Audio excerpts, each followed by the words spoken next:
Welcome to PM7 life. పాలు తాగుతూ నిద్రపోయే చిన్నారులు చాలా మామూలుగా కనిపిస్తారు, కానీ దీని వెనుక శాస్త్రీయ కారణాలు ఎంతో ఆసక్తికరంగా ఉంటాయి. తల్లిపాలలో ట్రిప్టోఫాన్ అనే అమైనో ఆమ్లం ఉంటుంది. ఇది శరీరంలో మెలాటోనిన్ అనే హార్మోన్ ఉత్పత్తిని ప్రేరేపిస్తుంది.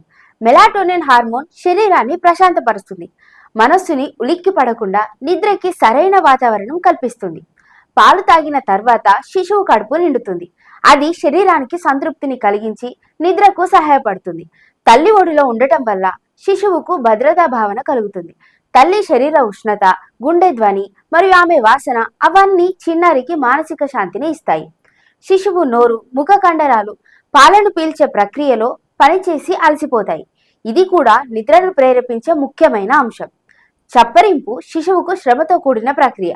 కడుపు నిండిన తర్వాత శరీర శ్రమకు స్పందనగా తక్కువ సమయంలోనే నిద్రపోతారు. తల్లి రొమ్ము పాలు శిశువుకు కేవలం ఆహారం మాత్రమే కాదు, ఓదార్పుగా కూడా మారుతుంది. ఇది తల్లి బిడ్డల మధ్య బంధాన్ని బలపరిచే ఒక అద్భుతమైన ప్రక్రియగా పరిగణించబడుతుంది.